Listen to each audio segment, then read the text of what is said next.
আসসালামু আলাইকুম। Welcome back to another new lesson. আজকে আমরা সেন্টেন্স সম্পর্কে কথা বলবো। সেন্টেন্স কত ধরনের হয়ে থাকে বা সেন্টেন্স কাকে বলে এইসব বিষয়ে আমরা সংক্ষিপ্ত আলোচনা করব ইনশাআল্লাহ। সেন্টেন্স কি এবং সেন্টেন্স কাকে বলে? সেন্টেন্স মানে হচ্ছে এই যে আমি কথা বলতেছি, এই যে প্রত্যেকটা আমার মনের যে কথাগুলো আসতেছে এগুলো আপনাদের সামনে যে প্রকাশ করতেছি, প্রত্যেকটা কথা শব্দ এবং শব্দের গুচ্ছ যে আওয়াজ হচ্ছে, এগুলোই একগুচ্ছ শব্দ যখন আমার মনের ভাষা এবং মনের কথাগুলো প্রকাশ করতেছে আপনাদের সামনে, আপনারা যে আমার মনের ভাষাগুলো বুঝতে পারতেছেন, এই যে প্রকাশ করার মাধ্যম, এগুলি কিন্তু এক একটা সেন্টেন্স বা বাক্য। তাহলে সেন্টেন্স আমরা যদি গ্রামাটিক্যাল ভাষায় সংজ্ঞা বলি, বিষয়টা এরকম বোঝানো যায় যে এক বা একাধিক শব্দ বা শব্দগুচ্ছ পাশাপাশি বসে কোনো বক্তার মনের ভাব যখন সম্পূর্ণরূপে প্রকাশ করে, তখন তাকে কি বলা হয়? সেন্টেন্স বলা হয়। এই সেন্টেন্স আমরা অর্থগত অনুসারে ৫ প্রকারে বিভক্ত করতে পারি। অর্থাৎ সেন্টেন্স আমরা যে সমস্ত সেন্টেন্স নরমালি বলি আমাদের ভাষাগুলো প্রকাশ করার জন্য, এই সমস্ত সেন্টেন্স আসলে ৫ প্রকারের হয়ে থাকে। ১ নম্বর সেন্টেন্সটা হচ্ছে অ্যাসার্টিভ সেন্টেন্স, অ্যাসার্টিভ সেন্টেন্স। ২ নম্বরটা হচ্ছে ইন্টারোগেটিভ সেন্টেন্স। ৩ নম্বরটা হচ্ছে ইম্পারেটিভ সেন্টেন্স। ৪ নম্বরটা হচ্ছে অপারেটিভ সেন্টেন্স। ৫ নম্বরটা হচ্ছে এক্সক্লেমেটরি সেন্টেন্স।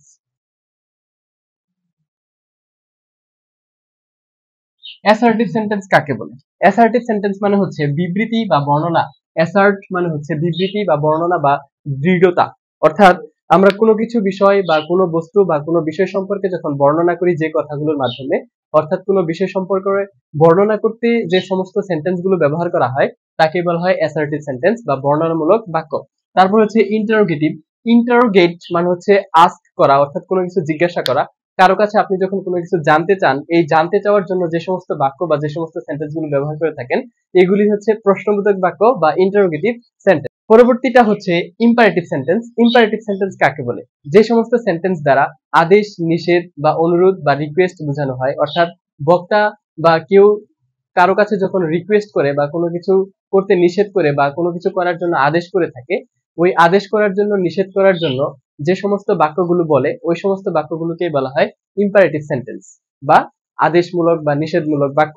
আচ্ছা, তারপর হচ্ছে অপারেটিভ সেন্টেন্স। অপারেটিভ সেন্টেন্স মানে হচ্ছে ইচ্ছা, মনের ইচ্ছা বা কারোর জন্য দোয়া বা প্রার্থনা করা, যে সমস্ত সেন্টেন্স গুলো দ্বারা বোঝানো হয়ে থাকে। অর্থাৎ আমরা যখন বা অন্য কেউ আমাদের জন্য যখন দোয়া করে বা প্রার্থনা করে, আমরা যখন দোয়া করি বা প্রার্থনা করি, যেমন বলে থাকি তোমার মঙ্গল কামনা তোমার মঙ্গল হোক, তুমি জীবনে উন্নতি করো, আমাদের তোমার জীবন সুন্দর হোক, এরকম যে সেন্টেন্স গুলো আমরা বলে থাকি, এই সমস্ত সেন্টেন্স গুলোকে অপারেটিভ সেন্টেন্স বলা হয়ে থাকে। ওকে, পরবর্তীটা হচ্ছে এক্সক্লেমেটরি সেন্টেন্স। এক্সক্লেমেটরি সেন্টেন্স মানে হচ্ছে, এক্সক্লেমেশন মানে হচ্ছে বিস্ময় বা অবাক বা মনের আকস্মিক আবেগ প্রকাশ করি যে সমস্ত সেন্টেন্স গুলোর মাধ্যমে।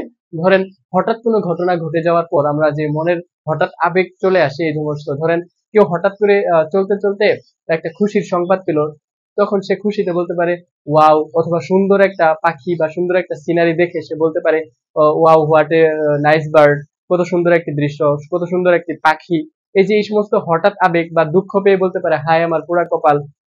হ্যাঁ, এরকম সেন্টেন্স গুলো যেগুলো প্রকাশ করে, ওগুলোকে বলা হয়ে থাকে এক্সক্লেমেটরি সেন্টেন্স। ওকে, আমরা অর্থ অনুযায়ী তাহলে আমরা এই ৫ ধরনের সেন্টেন্স পাইলাম: অ্যাসার্টিভ, ইন্টারোগেটিভ, ইম্পারেটিভ, অপারেটিভ এবং এক্সক্লেমেটরি। এই প্রত্যেকটি সেন্টেন্সই আবার দুই প্রকারের অন্তর্ভুক্ত হতে পারে। এটা হচ্ছে, একটা হচ্ছে অ্যাফার্মেটিভ, অ্যাফার্মেটিভ,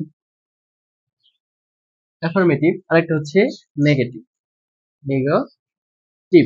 অর্থাৎ এই প্রত্যেকটা অ্যাসার্টিভ সেন্টেন্সই কখনো কখনো অ্যাফার্মেটিভ হয়, আবার কখনো কখনো নেগেটিভ হতে পারে। যেমন আমরা বলছিলাম একটু আগে, যদি একটা উদাহরণ দিয়েছিলাম, আবার দিচ্ছি: reading book is a good habit. আমরা যদি বলি reading book is a good habit, বই পড়া একটি ভালো অভ্যাস। এখন এটাকে যদি আমরা নেগেটিভ করতে চাই, এটা কিন্তু নেগেটিভও হতে পারে। যদি আমরা নর্মালি এইভাবে বলি reading book is not a good habit, তাহলে বই পড়া একটি ভালো অভ্যাস না। নেগেটিভও করতে পারলাম, আবার কি করতে পারলাম, অ্যাফার্মেটিভও করতে পারলাম। অ্যাফার্মেটিভ মানে হচ্ছে হ্যাবোধক, যেগুলো পজিটিভ ইনফরমেশন এক্সপ্লেইন করবে, আর যেগুলো নেগেটিভ ইনফরমেশন বা নাবোধক ইনফরমেশন এক্সপ্লেইন করবে, সেগুলো হচ্ছে নেগেটিভ সেন্টেন্স। ঠিক আছে। আর ইন্টারোগেটিভের যে বিষয়টা আমরা বলেছিলাম যে এর প্রশ্নবোধক বা প্রশ্ন জিজ্ঞাসা করা হবে, যেমন এই সেন্টেন্সটাকে আমরা ইজটাকে যদি সামনে নিয়ে চলে আসি, is reading book a good habit, বই পড়া কি একটি ভালো অভ্যাস, হয়ে গেল। তারপরে যদি ইম্পারেটিভে বলি যে রিড দ্য বুক, বইটি পড়ো, আদেশ করলাম। আবার যদি অপটেটিভ বলি যে may you shine in life. তারপর যদি এক্সক্লেমেটরি বলি কি হবে, যে wow what a nice pen, অনেক কলমটি অনেক সুন্দর। ঠিক আছে, এইভাবে অ্যাফার্মেটিভ এবং নেগেটিভ। আবার এই প্রত্যেকটি সেন্টেন্সকেই আমরা আবার 3 প্রকারের মধ্যে বিভক্ত করতে পারি, অর্থাৎ গঠনগত অনুসারে, স্ট্রাকচার, অ্যাকর্ডিং টু স্ট্রাকচার। গঠনগত অনুসারে সেন্টেন্স হচ্ছে 3 প্রকার। একটা হচ্ছে সিম্পল, 2 নম্বরটা হচ্ছে কমপ্লেক্স, 3 নম্বরটা হচ্ছে কম্পাউন্ড। সিম্পল, কমপ্লেক্স এবং কম্পাউন্ড, সরল বাক্য, জটিল বাক্য এবং যৌগিক বাক্য। এই প্রত্যেকটা সেন্টেন্সই সরল হতে পারে, আবার যৌগিকও হতে পারে, আবার জটিলও হতে পারে। ঠিক আছে, এই সিম্পল, কমপ্লেক্স এবং কম্পাউন্ড নিয়ে আমরা পরবর্তী ক্লাসে কথা বলবো ইনশাআল্লাহ। ততক্ষণ পর্যন্ত সকলে ভালো থাকেন, সুস্থ থাকেন এবং আমাদের পেজের সাথেই থাকেন। আল্লাহ হাফেজ।